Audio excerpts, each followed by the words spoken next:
Our sermon, our topic for this morning is what? Endless praise. Why endless praise? Why endless praise? A lot of things, no? Blessings, whether sa family, sa studies mo, maybe in your journey with God. Those are the things that you want to thank the Lord for, right? Are you grateful that, there's a lot of blessings that, God showered upon your life? So that's endless praise. And whenever you encounter this one, I hope hindi lang yung song ng Planet Shakers na endless praise. Okay? But you will remember this song. Let's take a look at Psalm 100. We only have what? How many verses? I think 5 verses for this song. Okay? There's a lot of things that, we should thankful for, right? To praise the Lord. Okay? And every prayer meeting, napapansin ko, every last week, they have Thanksgiving. Thanksgiving, worship celebration. So why not sa may counterflow? Meron din, no? The after series, maybe after 2 or 3 series natin, let's have a break, no? And let's have a kick out. Bigyan ng chocolates ko yun. Endless praise, okay? Can you say it with me, guys? Endless praise. Endless praise. Okay. I hope and I pray that, this sermon or this topic would encourage you, okay, to really praise the Lord and praise Him, worship Him. Not only praise and worship, but each day, every beat of your heart, you will really praise the Lord. Okay? In verse 1, it says, shout. Daming song yan. Sige nga, shout. Diba? Shout to the Lord. Ano pa? Shout for joy.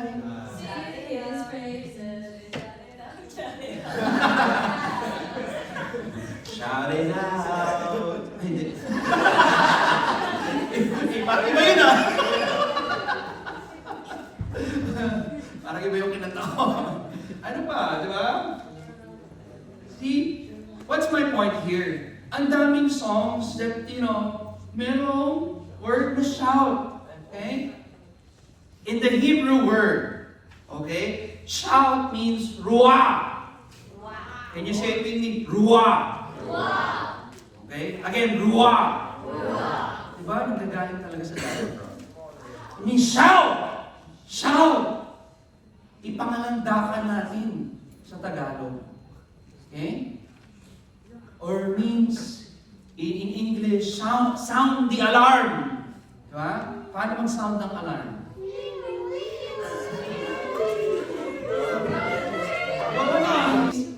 Yun yung kaya ruha. It means, hayaan mo malaman ng mundo ng mga tao. The what? You have the joy. Joy. Joy. Kanino? Kay Lord. And not only that, hayaan mo malaman ng let the world know that you are praising and worshiping the Lord. And who is that Lord? Okay, of course, it's in the Old Testament. Yahweh. Okay? Yahweh. Okay? But of course, whenever you say Lord, it means hindi yan singular, plural yan. Okay? The Triune God. The Trinity. Okay? God the Father, God the Son, and God the Holy Spirit. Okay? When the psalmist wrote this, he wants to emphasize. Okay? Of course, there are tenses, different tenses, moods, in the language form of Hebrew. Okay? Merong iba-iba. May katal, ketel, heptel. Okay? There's an active, the single form. Okay? The causative. Wow, English. Okay? Hindi natin pag-aaralan yun, of course. But, kasi literary ito eh. Psalm is a song. Okay, literature. Form siya sa lahat ng literature sa may Bible. Okay? Which is a form of songs, prayer, worship. Okay? And here, as we have endless praise, as we thank the Lord, we shout it with joy. Yung shout, saan kinuha yan? From Psalm 29, verse 2. Ano sabi sa Psalm 29, verse 2? Give to the Lord the glory due His name. Worship the Lord in the splendor of holiness. See? Why I need to shout? Why do I need to shout for joy? Because the glory, is due to His name.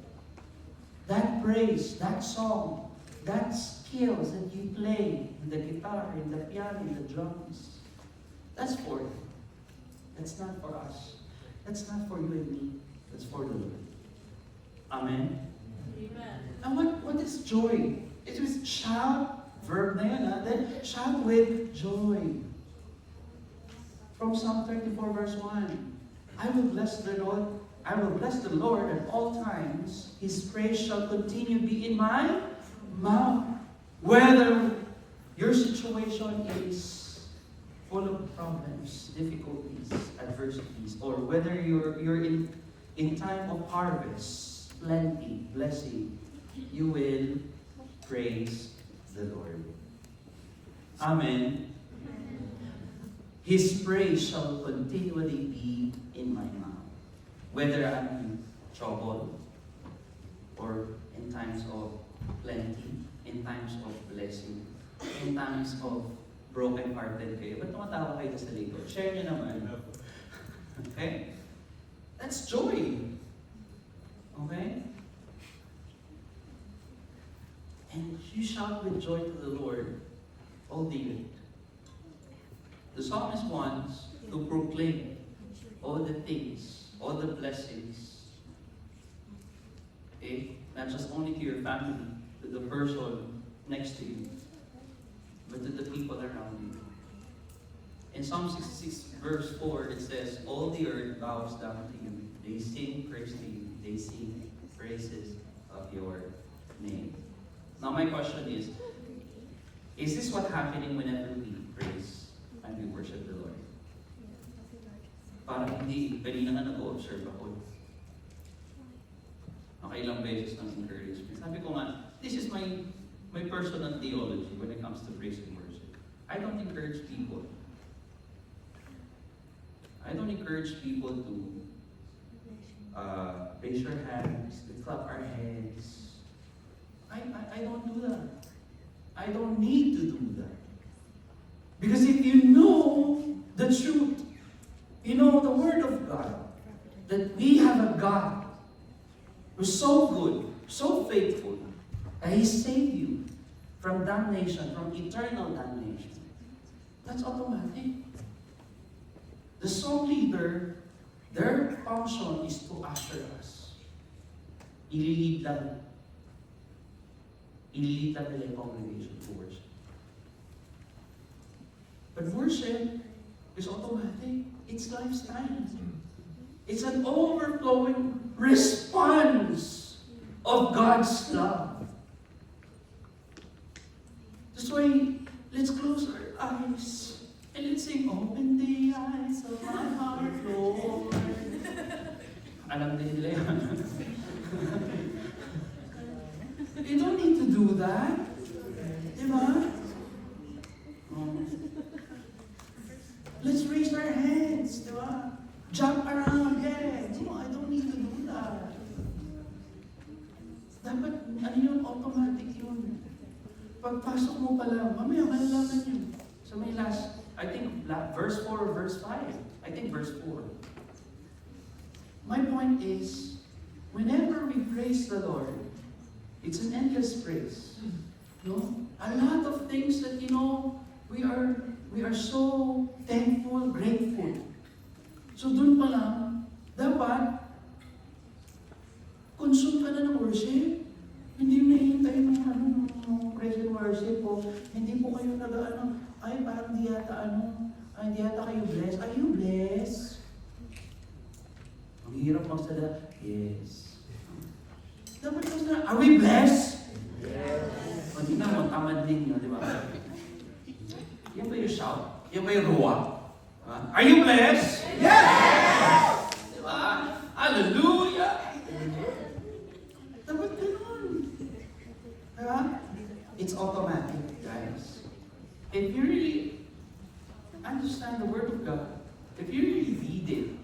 How many Psalms meron sa my Bible? Psalm 100 lang ito. Okay? So shout with joy to the Lord and all the earth. And every time you worship, by the way, listen to this. Every time you worship, huwag mo pakialam mo nasa may kaliwat kanan. And huwag ka mahiya. Do not be ashamed. Tataas ko ba yun? Am I going to raise my hand? Baka makita nila, basa. Sarili mo pa rin. Self-centered. When you worship God, it should be what? Christ-centered. God-centered. Pakialam ko kung makita nyo, kahit may buhok pa yung kilikili ko, I'm worshiping my God. You, how about you? What are you doing? Game? Chismisang kayo dyan? Diba? What's the latest today? Diba? Shout with joy to the Lord and all the earth. Hayaan mo yung katabi mo mahawa. Hindi nahawa mo eh. Hindi naman nag-worship. Kinanong mo pa, hoy, kamusta ka? Ang ginagawa mo this week? Or gano'n mo this week? Ibig sila nag-worship, di ba? Ganda, I can see you now. Hindi naman nag-worship. Pinanong pa, oh, ganda na shoes ko, tingnan mo. Meron ka nito, iningit mo pa. Do you have this one? This is the latest model.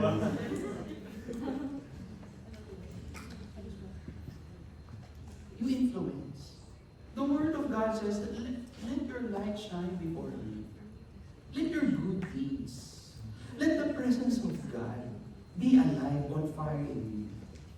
Pero hindi. What I'm saying is, when we worship the Lord, when we praise the Lord, if we're singing ang endless praise, nakadepende kasi kapag endless praise, talunan niya, kasi planet shakers yan. You go to the truth, you go to the Word of God. What does it mean endless praise, endless praise? Diba? Hugutin niyo sa Biblia. Para pagpunta niyo ng worship, kantahin niyo man ng endless praise or hindi, you know how to worship and praise the Lord. Amen. Let's go to the next verse. Verse 2. Sabi doon, worship the Lord with gladness. Come before Him singing with joy. Okay? Again, these are verb. Pag sinabing verb, action word. And the type of this verb in the Hebrew language is imperative. What do you mean by imperative? It's a command. It's a must. Yes. Ibig sabihin, walang option. You need to do this. The psalmist says, let us worship the Lord with gladness. Psalm 107, verse 1. Why we worship the Lord with gladness? For He is good, and His love endures forever. That's why we worship God. His love. Okay? He's good. He is faithful. He is everything to me. He is the main reason why I am here. And He is the main reason why I'm standing here in front of you. By His grace and mercy alone. God. Period. That's why you worship with gladness. You come before Him singing with joy. Hindi yung, ay kasi lang yun, part lang ng ritual nila yan, yung pagtugtog, pag-play, pag-sing. No! Merong meaning ang music sa Lord. Okay? If you will look at the life of David, that's how he understands God when it comes to worship. When he plays the harp, okay, it gives what? Number one, it calms the soul, the heart of the people. Example, si King Saul. Whenever he experienced that the demons is there in his presence, he will call David and play the harp. And then when David plays the harp, the demons run! Rua! Nagulat kayo, no? Sinadya ko talaga, nasa script ko yun. You come before Him singing with joy. Because you proclaim your God, the God that you know, the God of truth, the only God who saves you. The God who created the heavens and the earth, the one who created you and me. Amen? Come! Why we need to come? Psalm 34 verse 8, it says, taste and see that the Lord is, God is good. And all the time, diba? May hugot pa rin. May punchline pa rin. Kasi kinuha yan doon, dito.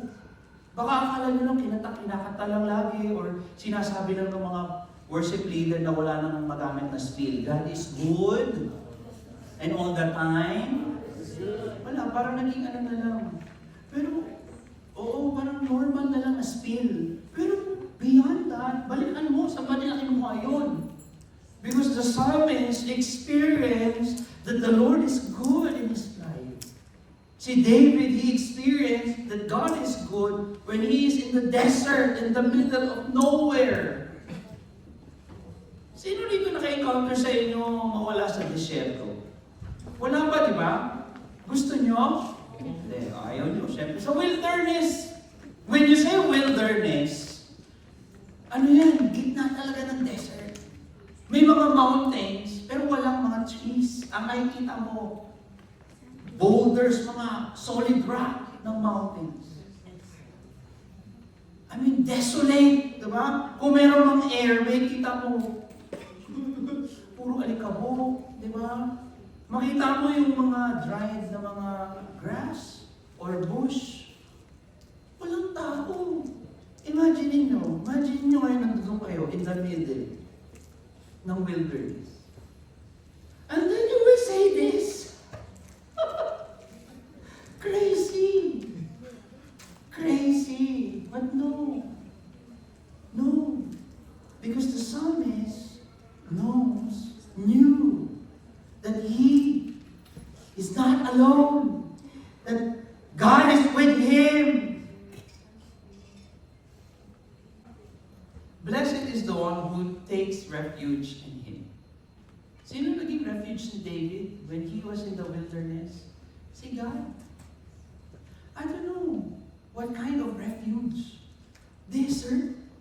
Mapipil niya na he is in the same place. Refuge. You know? Kaya, you come before Him, before God, singing with joy. And I don't know, nag-worship siya siguro. Kaya nag-feel niya yung, this is the most safest place here on earth. Yung presensya ng Lord. Hindi yung disyerto, hindi yung mga rock, hindi yung mga trees siguro. Mayroon siya nakikita man. But he experienced the presence of the Lord in the middle of the wilderness. Amen? And whenever you see a desert or wilderness or sand dunes, sino ito nagkakapit? Okay, whenever you see a desert, okay, if you will interpret it, no, is there a life here in the middle of desert? Can you see a life there? No. Wala. Diba? Tuyot, mainit. Diba? Das, buhangin. Walang tubig. Baka may scorpion pa dyan. Tama? Or snake. Life daw yun, diba? No, it's life-threatening. Patayin ka yun.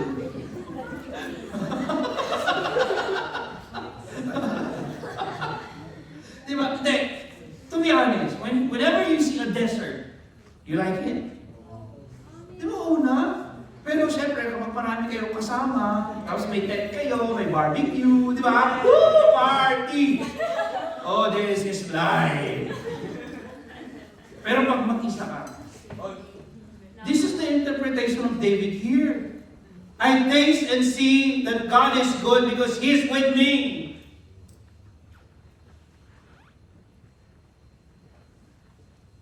Now let's put it in your situation. Any hard situation or difficult situation right now? In your life? In your studies? In your family? I encourage you, worship. You come before the Lord. That's the application is here in this verse. You taste and see that the Lord is good. Kahit na magkaaway kami ng nanay ko. I will see you, Lord. I will see you, Lord, in the middle of this. And once you see the Lord, you will do the right thing.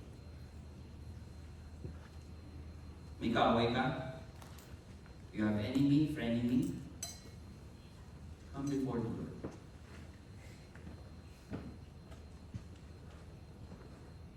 So, because blessed is the one who takes refuge in Him.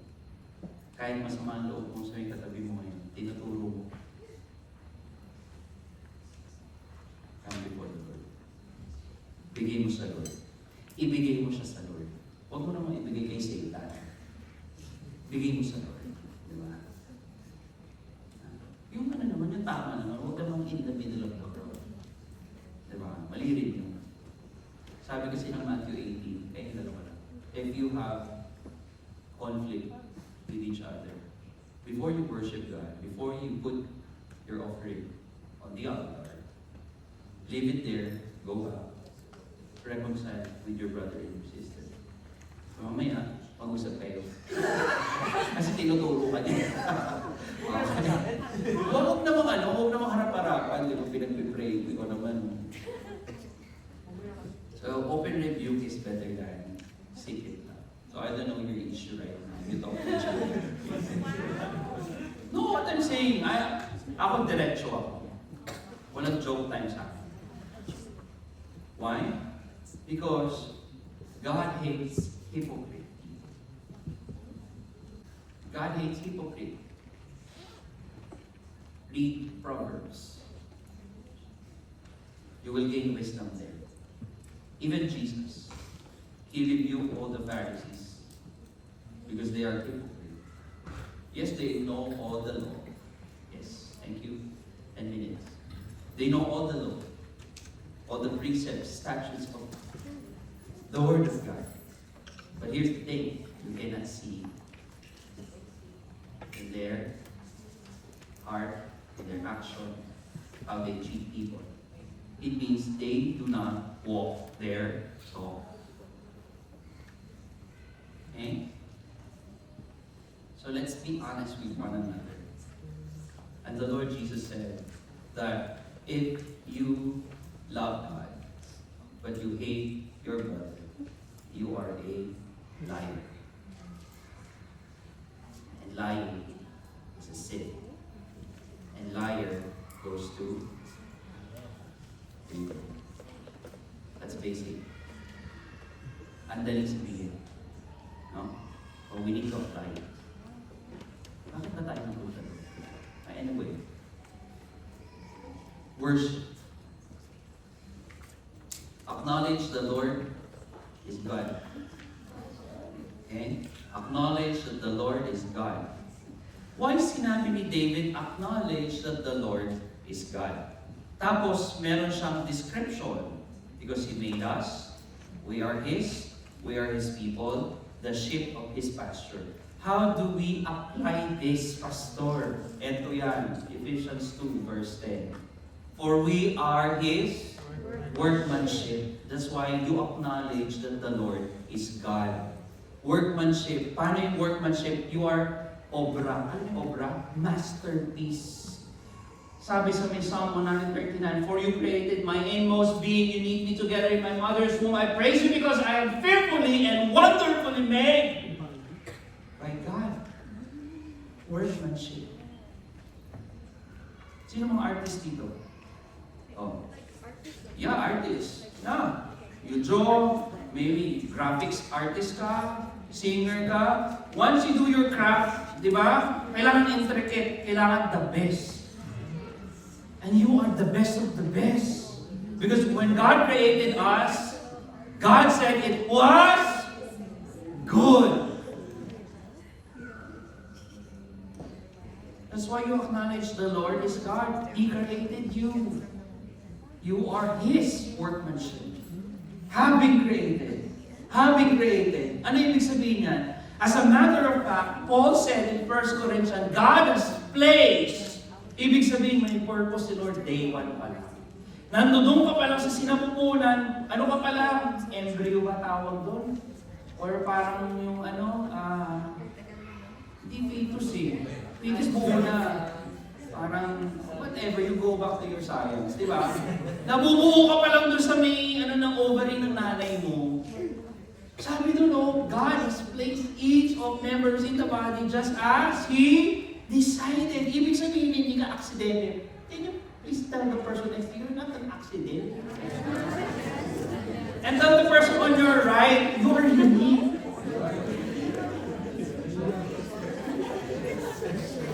Yes, that's correct. Special. Special. Even yung may mga autism, yung mga ADHD. Kasi pag sinasabing special, yun lang yun.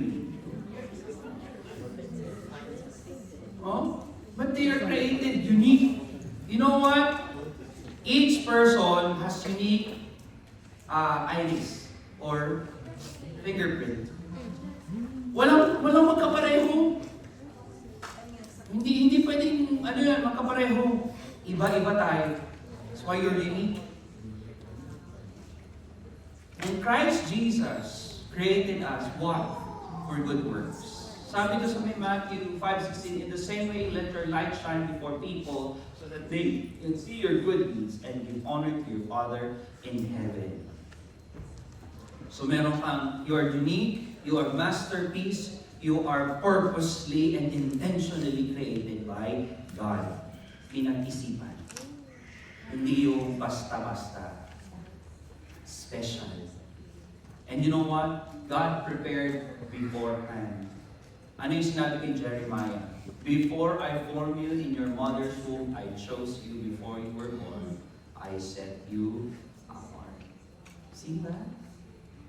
You were set apart from day one.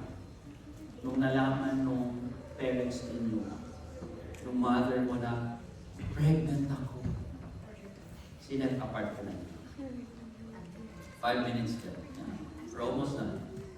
That's why, ito yung sinasabi ko kanina. Why we need to be joyful, why we need to worship, why we need to come with gladness and joy. Sabi dito sa may verse 4, enter His gate with thanksgiving, go into His courts with praise, give thanks to Him and praise. Pag inuulit-ulit, ano ibig sabihin? Emphasis. Gustong i-emphasis ng psalmist, let's praise the Lord. Unlimited. Because it says in Psalm 150 verse 6, let everything that has breath praise the Lord. Yan yung ibig sabihin niyan. Magpasalamat tayo, magpuri tayo, endless. Kasi meron kang hina, meron kang buhay. The moment that you wake up in the morning, blessing na yun. Endless praise. Pagpatay ka na, makakapagpuri ka pa. If you're dead, okay, can you still worship God? Patay ka din. Doon ka na sa heaven. Pero dito, while nabubuhay tayo, let's use our breath, our strength, our heart, our everything to praise Him. Why? Ito yung conclusion. Verse 5. For the Lord is good, His unfailing love continues forever, and His faithfulness continues to each generation. May mag-acknowledge man o wala, mag-continue. Si Lord ay good, siya ay love, siya ay faithful. Lalong-lalo na doon sa mga nang-acknowledge sa Kanya that He is Lord, He is Savior. yung mga generation. Ibig sabihin yung mga magiging anak ninyo, yung mga magiging anak ng mga anak ninyo, yung mga kaapo-apuhan ninyo. Habang hindi pa dumarating sila, magpapatuloy. So sa akin, doon sa mga nag-acknowledge kay Lord or doon sa hindi. Now it's up to you. It's your choice. But I know for sure, but those people who praise, worship the Lord, limited, endless, these are the people who acknowledge the Lord. Amen. So we bow down and go, guys. Let's pray. Father, we thank you for this time. We know, Lord, that you are good, you're love, you're faithful, Lord, and you are eternally, Lord, King of Kings, our Creator, Lord, our Master, our everything. Help us, Lord, to really count our blessing, Lord, every day. Help us, Lord, not just only, Lord, to count our blessing, but, Lord, to share it with other people. Help us, Lord, to reflect, Lord, all the things that you have done in our lives. Salamat po, Panginoon. And with the gratitude, Lord, and with the joy and gladness, Lord, in our hearts, we bring back all these things. In Jesus' name we pray.